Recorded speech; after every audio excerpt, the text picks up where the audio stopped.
Obrigada. Com uma apresentação dessa, minha responsabilidade aumenta muito. E aí, na plateia tem mãe, irmã da vida, filha da madrinha, professor, que é um dos responsáveis por eu estar aqui nesse lugar que eu ocupo hoje. Então, assim, e vários amigos queridos e tantos jovens em formação, né? Então, eu só posso começar agradecendo muito a IAC pelo convite, a Renata, a toda a equipe da escola, a Meinha, querida, a Vanusa, tantos amigos, né? Reforçar que a IAC é patrimônio da cidade de Santos, é chave na formação cultural de atores e de público também. Então, queria também agradecer à Secretaria de Cultura de Santos, que viabilizou esse ciclo de conversas, e a todo mundo que reservou um tempinho para a gente discutir o tema de hoje, que são, então, as migrações. Né? Queria também marcar o papel de Santos nesse panorama que a gente vai discutir hoje. Né? Santos é chave na história migratória brasileira. Foi por Santos que passaram milhões de imigrantes europeus e asiáticos na virada do 19 para o 20. Foi por Santos que escoou a maior parte da produção cafeeira, que foi a força motriz das nossas migrações. E ainda hoje Santos recebe muitos migrantes internos, internacionais, inclusive tem o desafio do refúgio a enfrentar. Então, isso é uma pinceladinha do que a gente vai ver hoje. Então, qual que é a estrutura dessa fala, né? Primeiro, queria falar de um ponto específico, que talvez seja a contribuição da minha área para a área de formação de jovens atores, né? Fiquei pensando como que a gente faria essa ponte e, rapidamente, vamos discutir, então, uma contribuição da ciência para as artes, que é a discussão sobre o que é senso comum, né? E por que a gente tem que se aprofundar em determinados temas. Depois a gente vai ver por que é importante conhecer as migrações, por que é um tema que não se esgota. Vamos visitar o nosso passado histórico migratório, a construção da nossa identidade nacional através de fluxos migratórios tão diferentes e tão variados ao longo do século XX e do século XXI. Vamos jogar mais luz sobre essas migrações contemporâneas, né? As mudanças de curso, conflitos, implicações dessas mudanças. Numa fala anterior aqui para um grupo da EAC, o foco foi gênero, e hoje a gente joga a luz, então, sobre as migrações contemporâneas, né? O que significam essas trajetórias em transformação. E alguma sensibilidade, né, também contemporânea para olhar as migrações. Né? Então, a interseccionalidade de gênero, de raça, de classe, que é tão importante para a gente pensar os processos sociais, as migrações também são marcadas por gênero, classe e raça. Então, a gente vai discutir a não neutralidade das políticas migratórias com relação a essas três categorias. Então, queria falar também que não é uma aula, né? É uma conversa, conversas que importam, mas são conversas. Então, fiquem muito à vontade para qualquer momento interromper, fazer perguntas, comentários. Né? No final, a gente vai ter um período de debate, claro, mas, por favor, fiquem muito à vontade para qualquer interferência. Bom, ciências, artes e senso comum, né? Ainda que eu tenha vindo de uma família de artistas e tenha passado boa parte da minha infância, adolescência em coxia, ensaio, produção de figurino, cola quente para tudo que era lado, cenografia, muito bordado, muita música, eu encontrei o meu lugar na ciência e não nas artes, né? Foi por lá que eu construí o meu caminho. E uma das primeiras coisas que a gente aprende que eu aprendi na universidade, eu cursei ciências sociais, é justamente o que não é ciência. A gente começa aprendendo o que não é ciência para depois discutir um debate que não se esgota sobre o que é ciência. E uma das coisas que não é ciência é o senso comum. Né? Por que eu estou falando tudo isso? Porque, refletindo sobre esse ciclo de palestras que começa hoje na EAC, nesse momento de pandemia, achei importante levantar esse ponto. Né? Foi uma oportunidade de refletir o meu ofício à luz das contribuições que ele pode dar para a formação de jovens, para a formação de jovens atores. Né? E uma dessas contribuições, eu entendo que é a compreensão do que é esse senso comum. Né? Como que a ciência define o senso comum? O senso comum seria aquele conhecimento imediatista, acrítico, incrédulo. Alguns autores vão definir como ingênuo até. É um conhecimento despreparado diante da realidade complexa que a gente enfrenta. Né? Ele tem duas faces. Uma face positiva, que é a sabedoria popular, que são os conhecimentos tradicionais, os conhecimentos que a gente herda dos povos indígenas, de todos os povos que nos influenciaram, mas a gente tem a face negativa do senso comum, que é essa superfície, esse conhecimento sempre superficial, imediatista e crédulo, ingênuo, que não ajuda a gente a interpretar essa realidade tão complexa que a gente tem a enfrentar, né? Então, a gente precisa definir o que é esse senso comum. Mas o que isso tem a ver com a formação de atores, né? E aí eu meto a colher na formação de vocês. O quanto antes a gente se der conta de que é preciso ultrapassar o nível baixo do senso comum no conhecimento, mais cedo a gente consegue construir um olhar crítico para tudo que nos cerca.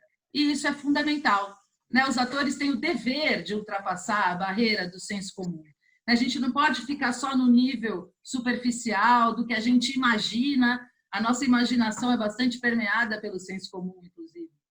Quando a gente se coloca de frente para estudar a realidade de uma determinada personagem, por exemplo, a gente tem que se aprofundar nisso. A gente não pode ficar só na superfície. Então, é preciso estudo, né? É preciso acúmulo de conhecimento para conseguir se aprofundar nesses temas que vão ser trabalhados. O ator tem esse dever, né? Tem que dar essa contribuição à sociedade, de aprofundar, de acumular conhecimento. Então, muito estudo, muita leitura, isso faz parte da formação do ator. E achei que seria um ponto interessante a gente discutir o senso comum que a ciência define, para que vocês possam também incorporar essa noção dessa necessidade de ultrapassar esse conhecimento rasteiro, muito acrítico, né, incapaz de interpretar uma realidade mais complexa. Bom, feita essa ponte sobre a ciência e talvez a formação de atores, por que é importante a gente conhecer as migrações, que são o tema dessa noite, né? Por que a gente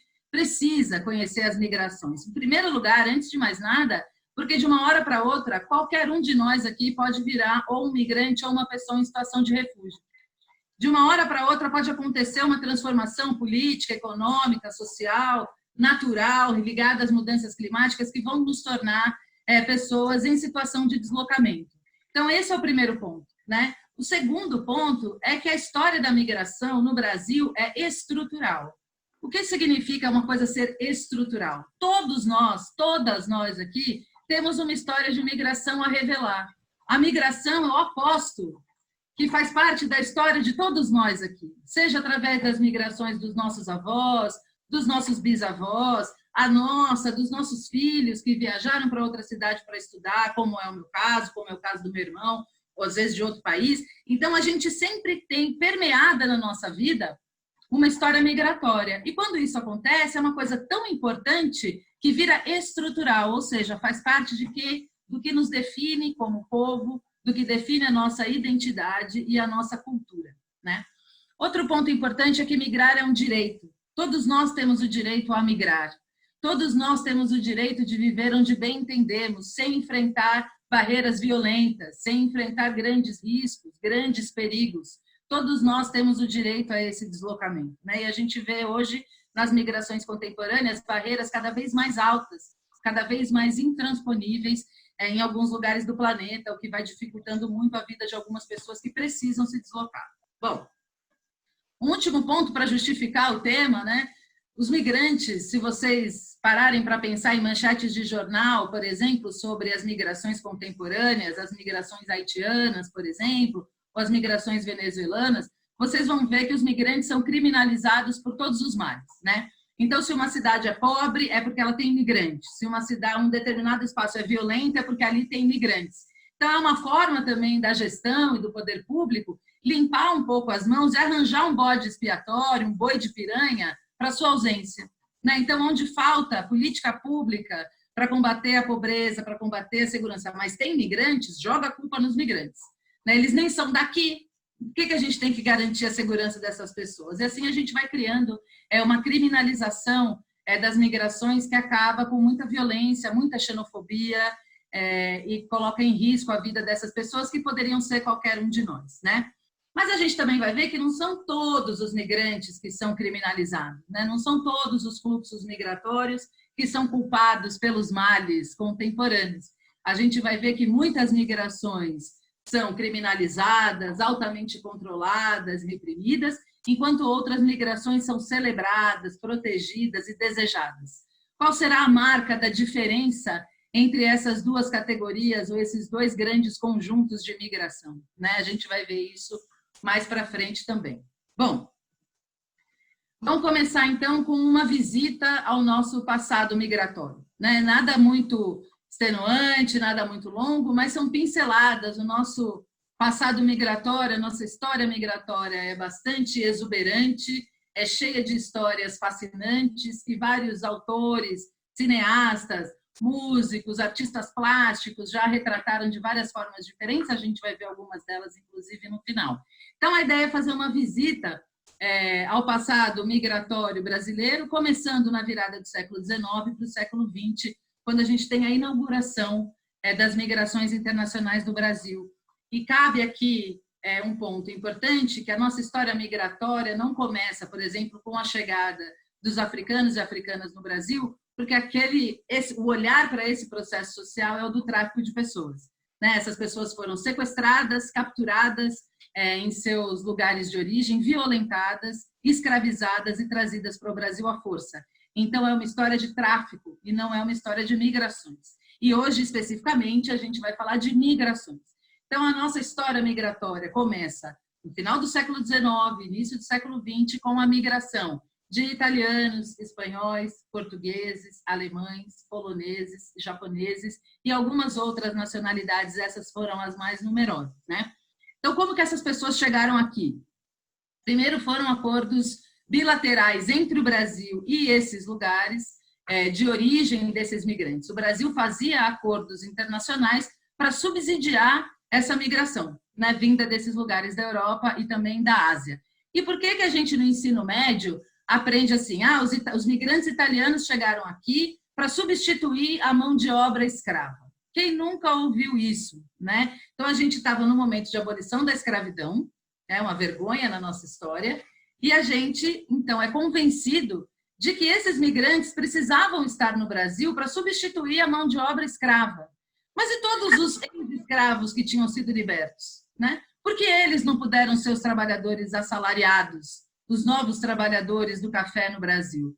Justamente porque eram escravos e não eram reconhecidos nem como gente, né? Então, a gente tem, nesse momento, a inauguração de uma das maiores desigualdades das quais a gente não consegue se livrar até hoje, uma desigualdade persistente, que tem origem nessas pessoas que foram sequestradas, violentadas, capturadas, deixadas à margem de uma sociedade em construção.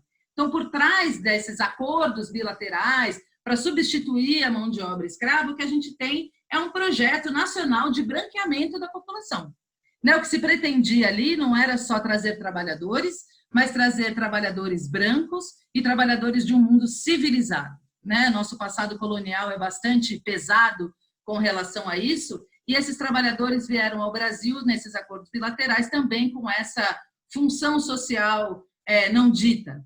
Muitos autores têm estudado cada vez mais nessa perspectiva histórica esse projeto de branqueamento da população. Bom, o que todos esses migrantes italianos, espanhóis, portugueses, alemães, poloneses têm em comum? São migrações brancas, europeias e ditas desejadas, celebradas até hoje. Novelas, Terra Nostra, novela de não sei o que dos italianos. Quantas novelas sobre a migração italiana a gente já assistiu? Quantas novelas, quantos filmes celebram, quantas festas populares celebram essas migrações até hoje? Então, são ditas as migrações desejadas, celebradas até hoje. Um marco de coragem, tidas como símbolo de coragem, de contribuição para a construção do Brasil. Quem tem avós italianos, por exemplo, se fala, não, porque meu avô veio da Itália com uma moeda no bolso. Então, essas histórias de coragem migratória são sempre muito celebradas, enquanto outras são apagadas e excluídas.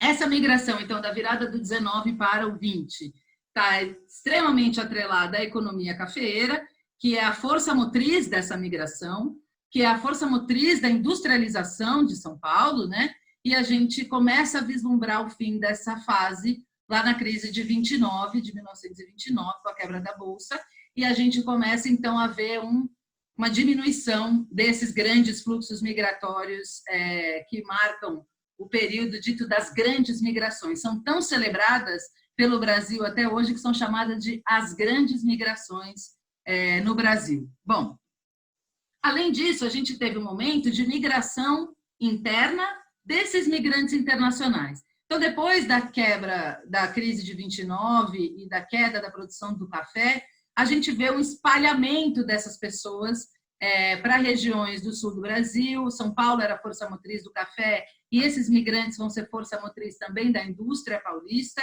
e do desenvolvimento econômico brasileiro. E a gente vê, então, um espalhamento desses migrantes internacionais no final dos anos 30. E o que vai marcar o Brasil, então? Fechamos um capítulo dessa primeira etapa migratória e o que marca a nossa próxima página, né? O nosso próximo capítulo. Nós sofremos um processo profundo, né? Que tem marcas, cicatrizes bastante importantes de migrações internas, né? Então, é um período muito importante dos anos 30 até os anos 90. Vejam que todo o nosso século XX é marcado por migrações. Esse é um período muito importante de transformações muito profundas no Brasil. Dois grandes processos marcam esse período. O primeiro é o processo de urbanização. A gente passa, a partir de 1930, a ser um país urbano, e até então nós éramos um país essencialmente rural. Hoje nós somos um país muito mais urbano, nós temos o grau de urbanização brasileiro quase em 90%. Então, a gente passa por um processo de urbanização bastante acelerado. Então, a gente tem a mecanização do campo e, acompanhado desse processo, a gente tem o processo de industrialização, a consolidação das grandes cidades como polos de produção e de exploração do trabalho. Todo polo de exploração do trabalho é um polo de migração. Então, onde circula o capital, onde circula a grana, também vai circular migrantes, tanto internos quanto migrantes internacionais. E essa lógica do capital se reproduz até hoje. A gente vê hoje os grandes espaços das migrações contemporâneas são aqueles marcados pela circulação do capital internacional. Onde tem capital internacional, tem divisão internacional do trabalho, e isso inclui a presença de trabalhadores migrantes. Mas a gente vai ver as contemporâneas um pouquinho mais à frente, né? Bom, voltando nesse período de 30 aos 90, a gente teve migrações intensas, muito intensas, entre o Nordeste e o Sudeste. Essas duas regiões tiveram grandes trocas populacionais, foi um momento de redistribuição da população, então grandes acumulados de população em algumas determinadas capitais acontecem nesse período. A gente tem um aumento da população de São Paulo graças à migração do Nordeste, e uma ressignificação das metrópoles. A metrópole de São Paulo é o que é por conta da migração nordestina. A metrópole carioca é o que é por conta da migração nordestina. Foram esses trabalhadores, essas trabalhadoras que construíram São Paulo como a gente conhece. Então, uma perspectiva um pouco conservadora, paulista, que pensa com a cabecinha paulista pequenininha, acha que o Brasil é São Paulo, que fala que São Paulo é a força motriz do Brasil, a locomotiva do Brasil. Se o Brasil tem alguma locomotiva, são os migrantes. São eles que constroem essas grandes cidades que são referência na economia brasileira. Bom, São Paulo, que era a força motriz do café, se tornou, pela mão dos migrantes, do jeito que é, e via o processo de industrialização e urbanização. Como que a gente estuda esse grande período de 30 a 1990? Tem uma forma bastante clara, direta e fácil de entender. A gente teve, nesse período, grandes ciclos da economia, grandes etapas da economia. Então, a gente teve, por exemplo, o ciclo do ouro, o ciclo do café, na virada do 19 para o 20, depois o algodão, a borracha, a indústria. A gente aprende economia brasileira com essas grandes gavetas, essas grandes etapas da migração. E nesse período dos 30 aos 90, com muita facilidade, a gente consegue atrelar a cada etapa da economia um tipo migratório. Então, a gente tem os migrantes da indústria, a gente tem como tinha os migrantes do ouro, que foram para Minas Gerais na virada do 19 para o 20, como teve aqueles que perseguiram a borracha, o algodão, o café e assim por diante. Então, a cada grande etapa migratória, a gente tem um tipo da economia correspondente. Tem essa correspondência entre economia e migrações. Então, temos lá a virada do 19 para o 20, temos o período de 30 a 90, e no finalzinho desse período, a gente tem um novo capítulo da história migratória brasileira. Então, a gente começa a assistir, pela primeira vez, brasileiros e brasileiras deixando o país. né, num momento de crise muito profunda, a maioria de vocês não era nascida nesse momento, né, o Brasil atravessava uma crise política, econômica, social, institucional, com inflação altíssima, alto desemprego e uma grande sensação de desamparo, né, com relação ao governo. Então, os brasileiros iniciam, nesse momento, a sua jornada emigratória. E os Estados Unidos se consolidam como um espaço migratório a partir do Brasil. Já era o grande espaço da migração internacional, né, principal destino das migrações do mundo, nesse momento, por conta da sua industrialização muito acelerada, por conta da sua economia sedenta por mão de obra. Portanto, os jovens já não queriam fazer alguns trabalhos, então era necessário repor essa mão de obra sem qualificação, né? E qual foi o jeito que os Estados Unidos inventaram para isso? Vamos pagar de forma decente os trabalhos que não querem ser feitos para atrair pessoas? Não. Vamos deixar que imigrantes de vários lugares do mundo entrem, porque a gente precisa deles. E aí era aquela política da torneira, né? Deixa a torneira pingando, de vez em quando você fecha, aperta um pouco a política migratória para diminuir o fluxo, selecionar um pouco dos migrantes. Mas nesse momento, era um momento de entrada bastante importante, né? A migração mexicana, fronteiriça com os Estados Unidos, é marca desse período, mas os Estados Unidos se consolidam como um espaço migratório no mundo. Outro espaço migratório desse momento de emigração, surpreendentemente, é o Japão. Né? Vocês lembram lá no início da palestra que a gente falou sobre as grandes migrações da virada do 19 para o 20, e entre italianos, portugueses, espanhóis, alemães estavam também os japoneses. Né? Eles chegaram no início do século 20 e formaram no Brasil a maior colônia de japoneses fora do Japão.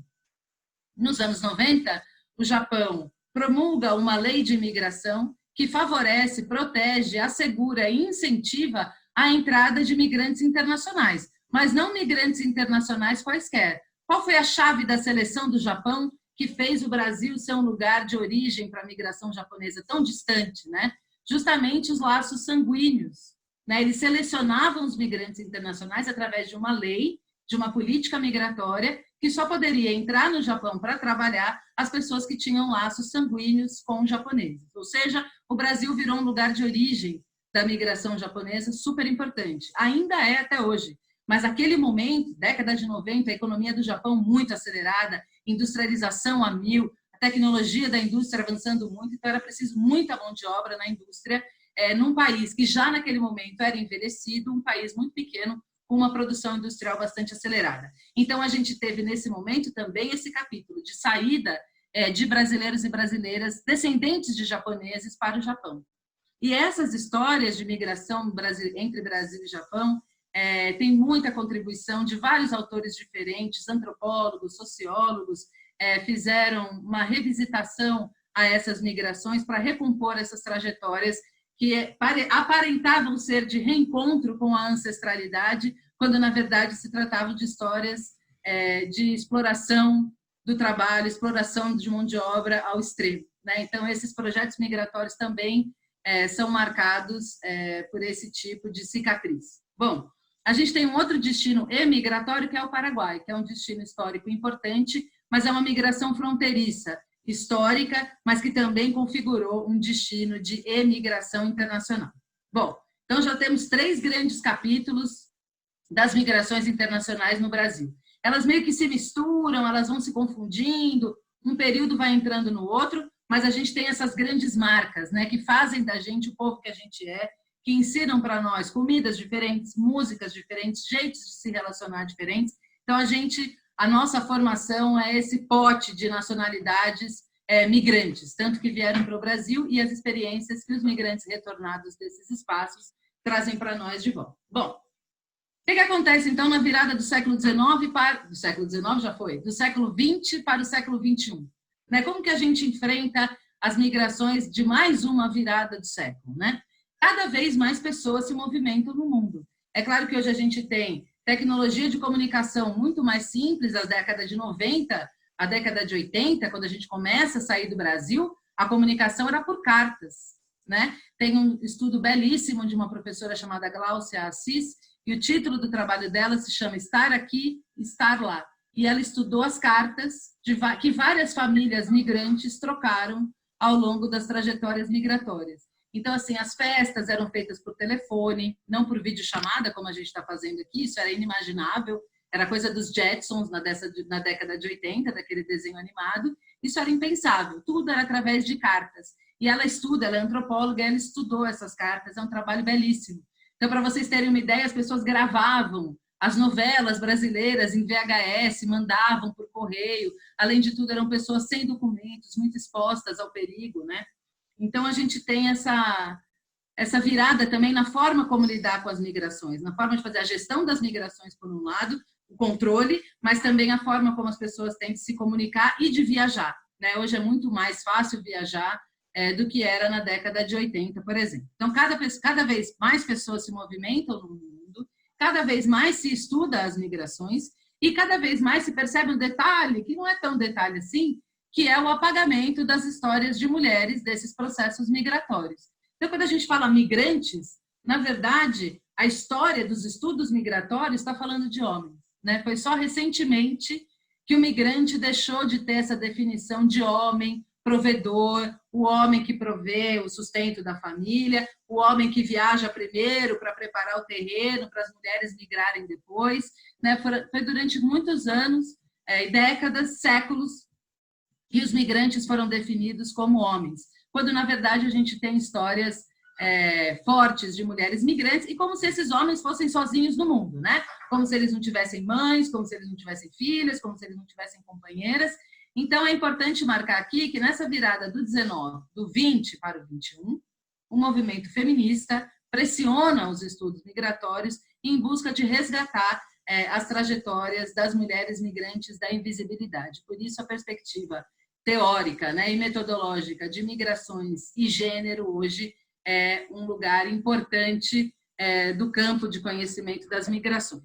Bom, e o século XXI, né? Como que se apresenta o século XXI nesse mundo globalizado, dito de economia global? Primeira coisa que a gente tem que se questionar é o que é esse mundo globalizado, né? O que é esse processo de globalização? O que se espera de um processo de globalização? Os primeiros teóricos da globalização vão chamar esse período de aldeia global, né? Muito ligada a uma ideia de harmonia, de pacificação, ainda que guardadas as especificidades culturais, como a língua, as identidades nacionais, os hábitos, como vai dizer o Bourdieu. O que isso significa, né, hoje, quando a gente já tem um certo distanciamento dessa discussão, né? O que a gente vê hoje não tem nada de aldeia global, né? O que a gente vê hoje é um mundo em que grandes blocos internacionais se formam em torno de interesses próprios, né? Em que os Estados-nação vão se fechando cada vez mais. Né? Se a ideia da globalização era abrir, a ideia da globalização era formar o efeito justamente o contrário. E hoje a gente vê os berços dessa ideia, dessa concepção, né? Os pontos de partida dessa ideia de globalização, justamente se fechando cada vez mais em torno de si e dos seus próprios interesses, né? E fechando-se cada vez mais a migração, tornando a migração, que é um direito, violenta, tornando a migração muito mais difícil, muito mais arriscada, né? Qual é a lógica disso? A lógica é a lógica do capital. Então, a gente tem o capital financeiro, a informação, os bens, as mercadorias. Quem nunca comprou coisa da China? Tudo isso circula com muita facilidade, né? Do Brasil, a gente faz compras em qualquer lugar do mundo e espera chegar em casa. Então, o capital, as mercadorias, os bens, tudo isso circula com muita facilidade. O que não circula com facilidade são as pessoas. Né? Que mundo globalizado é esse em que o capital circula livremente, com cada vez menos barreiras aos seus interesses, enquanto as pessoas são cada vez mais violentadas, a xenofobia está cada vez mais forte, contra várias nacionalidades diferentes, que são marcadas por gênero, por raça e por classe, por lugares de origem. Né? Que globalização é essa que impede que as pessoas circulem, né? Cada vez mais? Então, o que a gente tem visto é essas barreiras cada vez mais intransponíveis, que é uma contradição para um mundo que quer se dizer globalizado, né? A gente deveria assumir que a globalização é do capital e não das pessoas. Essa ideia primeira... Acho que alguém está com o microfone aberto e deixou um eco aqui. Melhorou? Pronto. Então, as pessoas não circulam no mundo globalizado, o que vai circular é o capital, né? Sobretudo o capital internacional e a sua divisão internacional do trabalho, que vão atraindo pessoas em determinados momentos a determinados espaços. Bom, então a gente viu até aqui que o Brasil experimentou vários momentos em que a gente recebeu imigrantes brancos europeus, na sua maioria, num momento intenso de redistribuição populacional interna, e termina o século XXI com as primeiras experiências de emigração, de saída do Brasil. Né? No âmbito da economia, a gente vê alguns processos que são muito ligados a essa dinâmica, né? Diversos ciclos da economia, a urbanização, a industrialização, a reestruturação produtiva, que é uma forma nova de produção. Então, se a gente tinha, por exemplo, em Santos, a gente tinha lá o polo industrial de Cubatão. Né? Se a gente olhar para aquele polo industrial de Cubatão nos anos 90, ele era de um jeito, com uma quantidade de indústrias e com uma quantidade de trabalhadores. Era um polo próximo à metrópole de São Paulo, próximo do porto. O que acontece com o avanço da tecnologia? A produção não precisa ser mais tão perto da metrópole. A produção não precisa ser mais tão perto do porto. Então, a gente começa a ver uma distribuição cada vez mais distante das metrópoles, e isso se chama reestruturação produtiva. A produção se reestrutura para dar mais lucro a quem domina os meios de produção. Então, essa é uma forma de fazer com que as pessoas também se movimentem. Né? E o século XXI apresenta mais um desafio, que é a desindustrialização. Ou seja, se no Brasil fica muito caro produzir, a gente vai para outros países que tenham uma mão de obra mais barata. Né? Quantas vezes vocês não compram uma roupinha, um sapato, e está escrito lá Made in Vietnã, Made in China, grande polo industrial do mundo? Então, veja, isso são as lógicas do capital e da globalização do capital internacional. Só que as migrações obedecem a essa lógica. Né? Tem um trabalho muito interessante, tem uma loja que acho que as meninas pelo menos devem conhecer, que vende roupa feminina, que se chama Forever 21, né? Forever 21. E tem um trabalho que fala sobre as cadeias globais de produção de roupa e usa como estudo de caso essa loja, que produz roupa no mundo inteiro. Só que ela não produz a roupa no lugar onde ela vende, porque fica muito caro. Então, ela produz roupas nos lugares onde a mão de obra é muito grande, muito excedente e, portanto, muito barata. Né? Então, essas são as lógicas que fazem com que a migração obedeça a determinados vetores, né? Siga determinadas direções e não outras. Né? Mas o século XXI dá uma outra cara às migrações no Brasil. Né? E fica essa pergunta, se a gente se dividiu agora em capítulos, ainda que eles tenham muitas coisas parecidas, né, e sejam permeados um pelo outro, né, nós somos um país de emigrantes, o Brasil mais manda gente para fora, ou nós somos um país de imigrantes, a gente mais recebe pessoas? Né? Qual que é a cara da migração no Brasil hoje? Como que vai se dar essa nossa inserção nesse mundo dito globalizado, no âmbito das migrações? Então, a gente tem hoje no Brasil uma grande novidade, que são migrações vindas de nacionalidades com as quais a gente não tem vínculos históricos.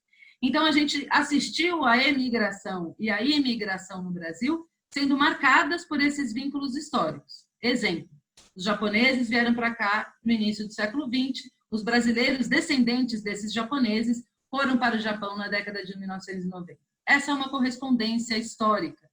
Né? A gente teve a migração portuguesa, depois que nós deixamos de ser colônia, se é que deixamos um dia, a gente ainda tem essas trocas históricas, né, com os portugueses. E a gente, no século XXI, começa a ver outras caras da migração no Brasil. Né? Então, o que a gente vê? Outros países da América Latina, que não do Paraguai, no Brasil.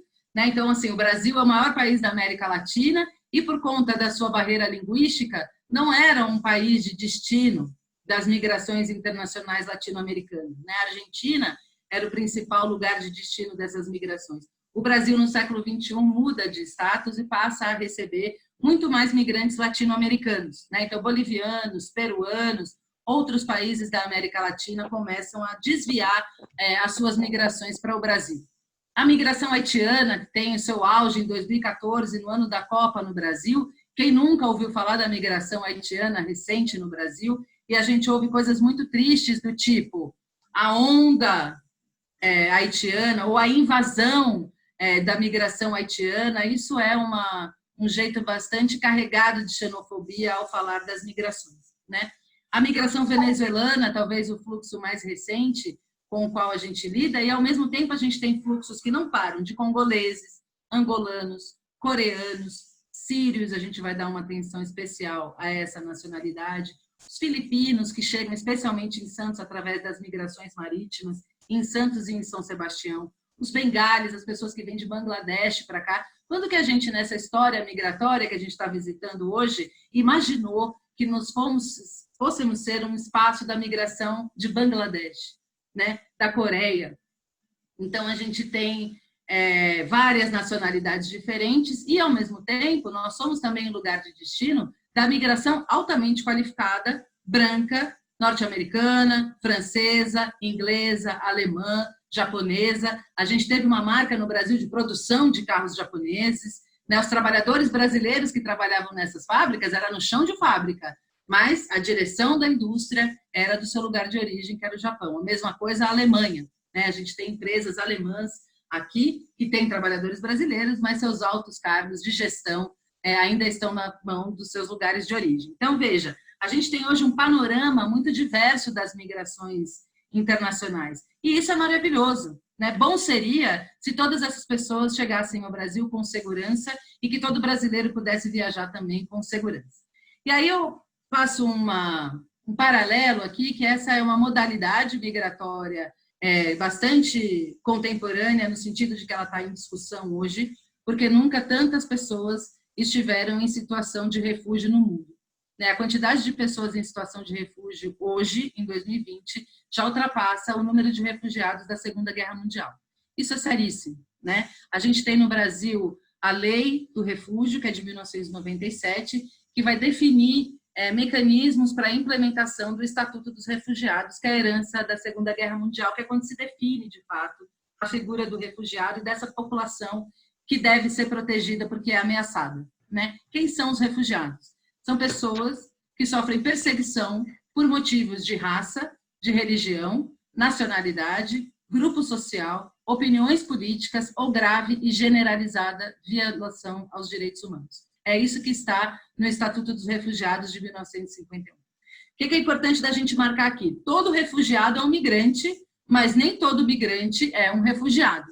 O refúgio é uma condição jurídica, é um status jurídico de reconhecimento de um determinado país, de acordo com a sua lei do refúgio, à luz do Estatuto dos Refugiados, que é a nossa herança da Segunda Guerra Mundial, né? Então, a gente tem um estatuto para a proteção dessas pessoas. Então, quando a gente fala, por exemplo, de proteção a grupos sociais, pessoas que sofreram grave violação aos seus direitos humanos por pertencer a um determinado grupo social. E a principal marca desse grupo social é a população LGBTQI+.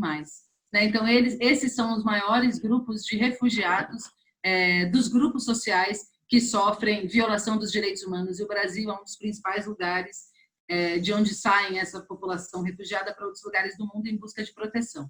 Ao mesmo tempo, o Brasil tem sido um lugar importante na América Latina e no sul global para os refugiados e as pessoas em situação de refúgio vindas da Síria.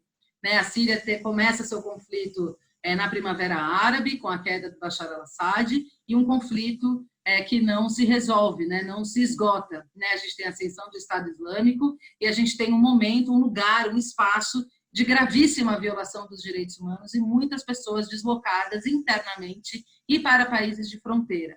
O Brasil, por conta também da sua ligação histórica, os sírio-libaneses compõem as migrações da virada do século XIX para o XX, e o Brasil, então, vira um lugar de acolhimento a esses refugiados e refugiadas sírias e as pessoas em situação de refúgio que vêm da Síria, Isso tudo, todo esse panorama complexo, e a gente já está quase chegando no final, tem um desencadeamento de mudanças profundas no olhar para os fluxos migratórios contemporâneos, A ascensão desses marcadores de diferença, de raça, de classe e gênero como preponderantes nos processos de seletividade migratória. Então, quando tem uma professora brilhante que se chama Geralda Seifer, ela define isso muito claramente. Ela é uma pesquisadora muito corajosa, ela já faleceu, muito corajosa, e ela define: no Brasil nós temos migrações desejadas e migrações indesejadas. E esse ser indesejado tem a ver com raça e tem a ver com nacionalidade, tem a ver com xenofobia. A gente seleciona quem a gente quer. Então, a gente celebra os trabalhadores da indústria altamente qualificados, europeus, brancos, norte-americanos, canadenses, brancos, do norte global, e a gente condena, criminaliza, dificulta e eleva barreiras sociais para a migração não branca, dita indesejada.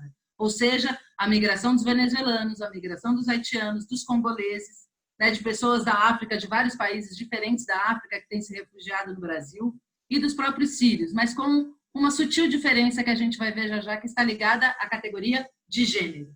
Né? Então, essa discussão de classe, raça e gênero, é importante da gente adotar esse olhar, que é contemporâneo. O termo interseccionalidade nasce no feminismo negro e se espalha rapidamente no século XXI, no momento que a informação circula muito rápido, a gente se apodera desses conceitos, né? Muitas vezes sem saber direito o que quer dizer, mas quer dizer isso, a gente não pode mais olhar para os processos sociais, como vão dizer os marxistas, de primeira linha, né, de alta estirpe, que vão dizer que a classe é central e gênero e raça são pautas identitárias, quando, na verdade, gênero, raça e classe se juntam nos processos tanto de seletividade migratória quanto de desigualdades sociais. Então, para a migração é importante também a gente ter esse olhar diferente, né, sensível a essas categorias. Bom, uma discussão importante nessa questão do refúgio no Brasil é a discussão da categorização das mulheres migrantes como sendo, ora, vítimas, ora, agentes de criminalidade só por sua raça e só por sua origem, né? Então, o que a gente vê sobre a migração síria, por exemplo? Né? E as mulheres sempre são as mais vulneráveis, mais expostas aos riscos, em qualquer situação, e na migração isso não é diferente. Todas as mulheres que estão aqui podem confirmar o que eu estou falando, né? Nós sempre estamos mais expostas a qualquer tipo de risco. Bom, primeira coisa, as mulheres sírias, né? Como que elas são vistas pela política migratória brasileira e por nós, pela reação na imprensa, pela forma de acolhimento a essas mulheres, né? Como mulheres vítimas da guerra, mulheres frágeis, que precisam de proteção, que têm que ser acolhidas, celebradas. Já teve uma novela, inclusive, sobre as refugiadas sírias, a migração síria refugiada no Brasil, e as mulheres tinham um papel importante nessa trama, e a novela sempre é um termômetro, né, de como a gente entende alguns processos sociais. Por isso elas aparecem sempre no exemplo. Então, ao mesmo tempo que a gente vê a fragilidade dessas mulheres sírias, que precisam ser acolhidas, né, que são vítimas, a gente vê as mulheres haitianas, as mulheres venezuelanas como as grandes invasoras, como as pessoas que não deveriam estar aqui, com as que estão roubando o nosso emprego, com as que estão roubando as vagas dos nossos filhos nas escolas. Então, a gente tem uma diferença aí que é basicamente de raça, né? São pessoas que tiveram a sua violação, tiveram seus direitos humanos violados, tiveram que deixar os seus lugares de origem, vieram para o mesmo lugar, no mesmo período, mas que são recebidas de formas bastante diferentes pelo Brasil, né? Isso é uma marca da nossa xenofobia, é uma marca do nosso racismo, e a gente tem que falar sobre isso sempre para não perder isso de vista. Uma contrapartida disso são as brasileiras no exterior.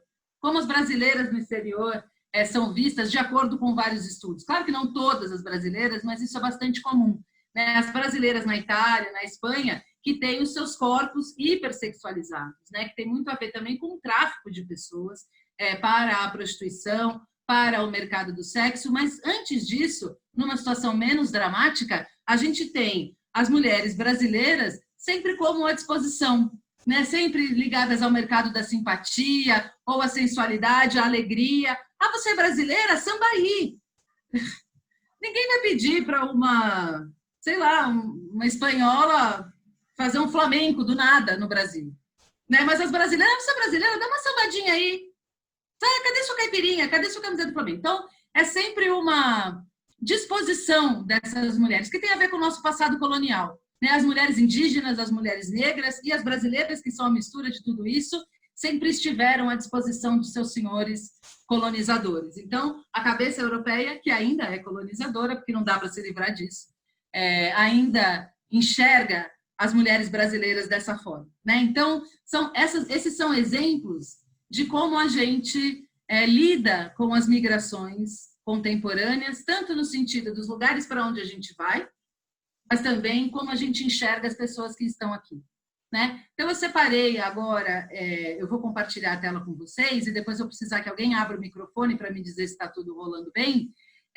Uma série de fotos e informações sobre como as migrações têm sido retratadas ao longo da história e também como as artes têm representado as migrações, né? Estamos falando para jovens atores em formação. Então, quando a gente, retomando o começo, né? Quando a gente fala do senso comum, quando você fala, vou interpretar uma pessoa migrante, vou interpretar um personagem que é descendente de uma determinada nacionalidade. É esse tipo de conhecimento que a gente tem que atingir para não ficar só na superfície do senso comum. Né? Conhecer as histórias migratórias, são sempre histórias de muita coragem, de muita luta, de muita descoberta, de muito autoconhecimento, mas são também histórias de muita violência e de muita xenofobia, sobretudo na migração internacional. Tá? Então, eu vou mostrar para vocês agora, vou compartilhar minha tela e a gente vai ver uma galeria de fotos e eu vou comentando com vocês. Por favor, me digam. Eu não posso compartilhar minha tela, o host. Quem que é o host aqui? Vanusa? A Geisa. A Geisa. Será que a Geisa pode me deixar compartilhar um slide? Geisa, tá aí? Peraí, que eu tô vendo aqui. Eu vou contando para vocês o que a gente vai ver, que aí já me adianta o serviço. Então, a gente vai ver registro das... Vê se vai agora. Vamos ver se vai, tomara. Aqui, talvez.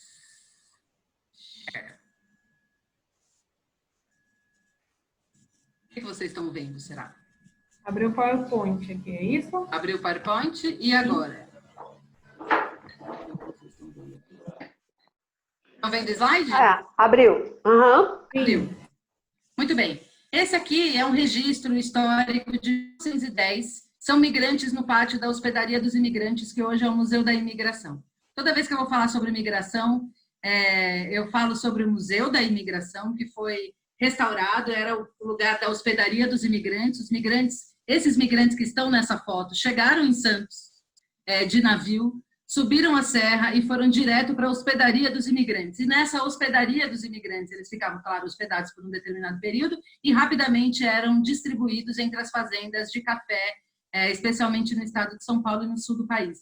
Então, vejam a beleza que é esse prédio e a beleza que é a quantidade de pessoas. Em 1910, é só um grupo de imigrantes, provavelmente um navio recém-chegado, que sempre se tirava foto do grupo todo junto na hospedaria. Convido todos vocês a visitarem o Museu da Imigração de São Paulo. Ele fica pertinho do metrô Bresser-Moca. É um lugar absolutamente maravilhoso de se visitar, um museu primoroso que diz muito sobre todos nós. Então, essa é a cara das ditas grandes migrações no Brasil que a gente viu aqui no início da nossa conversa. Essas fotos que estão aqui, por outro lado, são fotos que vão retratar aquele outro período que a gente viu dos anos 30 aos anos 90. Você lembra das grandes migrações internas? Então, a história migratória brasileira é marcada pela saída de homens, mulheres e crianças, famílias, como vocês estão vendo aí, da região Nordeste para a região Sudeste e depois, em meados do século XX, para a região Central, para a construção de Brasília. Então, a gente assistiu ao longo do século XX a saída dessas pessoas de seus lugares de origem, que fogem da seca, que fogem da miséria, que fogem da fome, em busca de melhores condições de vida, de trabalho, de um salário decente e condições para criar seus filhos e reproduzir suas famílias, né? Uma das histórias migratórias mais importantes do Brasil é desse rapaz aí, que está sentado junto com a sua irmã, que saiu num pau de arara como esse que vocês estão vendo na tela, no alto à direita, na foto colorida. De um pau de arara, ele sai do Nordeste para virar presidente do Brasil. E enquanto foi presidente do Brasil e transformou a vida de milhares de famílias, ele também fundou a universidade que hoje me acolhe, que é a Universidade Federal do ABC, onde eu tenho muito orgulho de estar. Então, essa é uma das histórias migratórias brasileiras, né? São histórias de luta e são histórias de muita coragem, né? Quem são os migrantes internacionais hoje no Brasil, né? Qual é a cara da migração internacional no Brasil? Primeira coisa que a gente tem que ver é que a migração que vem hoje para o Brasil é uma migração não branca, não europeia e muitas vezes não qualificada, né? São migrantes que vêm com suas famílias, que têm seus filhos no Brasil, ou mulheres que vêm grávidas para terem seus filhos no Brasil, ou que vêm com suas crianças pequenas, ou seja, a marca das migrações contemporâneas no Brasil é familiar. E a gente não vê mais as caras que a gente estava acostumado a ver quando fala em migração no senso comum dos italianos, dos portugueses, a migração que aparece na novela, a gente vê migrantes do sul global, né, como nós, migrando entre países do próprio sul global. Então, a gente tem um novo momento das migrações internacionais no Brasil hoje e a gente precisa encarar esse momento com naturalidade, com maturidade, como país, como Estado-nação, para garantir os direitos dessas pessoas, né? E para dar a elas a oportunidade de exercerem, desfrutarem do seu direito de migrar, assim como nós também deveríamos desfrutar do mesmo direito em qualquer lugar. Essas fotos tristes são fotos de pessoas em situação de refúgio, né? A primeira foto que vocês veem à esquerda é uma das caravanas da América Latina, de países do Caribe, que saem em busca de entrar nos Estados Unidos, muitas vezes, né? A gente tem essas caravanas que tem um artigo bonito sobre isso, que fala sobre o sonho da migração, né? Você não sabe muito bem para onde está indo, mas é uma turba, um movimento social que vai provocar uma série de mudanças e já provocou, ainda que seja nesse governo Trump, que é absolutamente contra a migração e xenófobo, né? E a gente tem migrantes se arriscando ao mar, aí são migrantes resgatados na Grécia. Esse acampamento que vocês veem as crianças jogando bola e essa família que está em cima são pessoas da Venezuela, né? Algumas crianças, inclusive, já nasceram na fronteira onde está esse acampamento. É o acampamento montado, no caso brasileiro, pela ONU, né? A ONU tem um alto comissariado para os refugiados, o Acnur, que é essa sigla que está aí em inglês, nessas barracas brancas, e a gente tem a foto daquele menininho que foi encontrado morto porque sofreu um acidente quando estava num barco parecido com esse da foto abaixo, né? Então, a doutora Elza Bercock é uma demógrafa brilhante, né? Uma das pioneiras da demografia no Brasil. Ela se perguntou uma vez numa palestra, para onde essas pessoas vão? Não há mais lugar para onde ir. Não há mais lugar. Não há um lugar seguro. Não há um lugar que proteja. Não há um lugar onde a pessoa encontre abrigo, acolhimento, a depender da sua situação jurídica, né? Então, a gente precisa compreender que, junto da globalização, que junto das facilidades e das benesses que podem ter, para alguns, muito poucos, a circulação desse capital, a gente tem contextos de grave crise, violação dos direitos humanos e pessoas que não têm mais para onde ir. Se as pessoas não têm mais para onde ir, a gente precisa começar a acolher essas pessoas com mais responsabilidade, né? Essa é uma das dos nossos desafios e do motivo da nossa militância também, né? E como as migrações têm sido interpretadas por artistas, entrando mais no universo de vocês do que no meu, né? Esse quadro está exposto no acervo do MASP, é uma pintura do Cândido Portinari, que se chama Retirantes, de 1944. Então, vejam que a gente estava no momento de intensa migração, que começa nos anos 30, né, aquele ciclo das migrações internas, e ele mostra uma família saindo dessa situação de seca, de abandono, de miséria, de fome, de pobreza, rumo a uma outra vida que também não se sabe muito bem qual é, né? Por isso, uma viagem rumo ao nada, ao escuro, você não sabe o que você vai encontrar, mas você tem o sonho da migração, de sair desse lugar, né? Então, essa pintura está no acervo do MASP, que é outra recomendação. Quem ainda não conhece, ele é aberto à visitação, né? As exposições têm o seu custo, mas o acervo é sempre aberto, e além do Portinari, a gente tem artistas de grande nome, né? Meu pai, que alguns de vocês conheceram, ele era professor de História da Arte, né? Uma anedota agora. E ele falava, as pessoas perguntavam para ele, assim, quando iam se preparar para viajar para a Europa, todo mundo corria para ele, para pegar roteiros de viagem e tal. E aí a pessoa perguntava assim, e quantos dias você acha que eu devo reservar para ir no Louvre? E ele falava com muita tranquilidade, nenhum. Você não vai ao MASP, você não vai à Pinacoteca. Por que você vai no Louvre? Só porque está em Paris? Vai andar na rua, né? Você não precisa, se você não tem esse hábito, não é só porque você está em Paris que você precisa ir ao Louvre, né? Vale mais você ir ao MASP quando está aqui a qualquer momento. Então, a nossa formação como público também tem que refletir isso, né? E o MASP, de forma muito sagaz, acho que ouviu a dica do meu pai. Teve uma campanha do MASP para a visitação do acervo, que é aberta, onde está essa obra do Portinari, onde tem Van Gogh, onde tem Picasso, onde tem vários pintores famosos, escultores famosos. E a propaganda do MASP era assim: finja que está em Paris e vá ao MASP. Porque as pessoas parecem que só vão ao museu quando saem do Brasil, né? Então, essa foto que aparece para vocês aí é uma foto do espetáculo do Teatro de Soleil, Os Náufragos da Louca Esperança, que conta uma história de pessoas que têm a ver com migração, estavam tentando chegar num determinado lugar, naufragam em outro, tentam construir, através, inclusive, do cinema, uma comunidade socialista. Então, ele é belíssimo o espetáculo, acho que tem disponível em DVD. Façam uma sessão virtual aí, organizem a assistir esse espetáculo, que ele é absolutamente maravilhoso.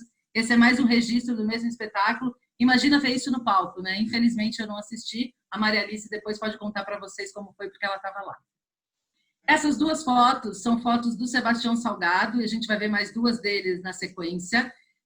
Essas duas primeiras sobre a exposição de Serra Pelada, né? Serra Pelada foi um polo da migração do Brasil. Se lembra daqueles tipos e etapas? O ouro era um dos tipos. Para além do ciclo do ouro do século XVIII em Minas, esse ciclo do ouro contemporâneo, século XX, em Serra Pelada, né? Vejam essa foto primeira, que está aí mais alta, a ideia que parece um formigueiro, né? As pessoas não parecem nem pessoas, você mal identifica como pessoas. E ele teve a preocupação de, além de retratar essas imagens emocionantes do garimpo, também retratar os rostos e as identidades desses trabalhadores. Isso era no meio do nada, nenhum trabalhador era de lá.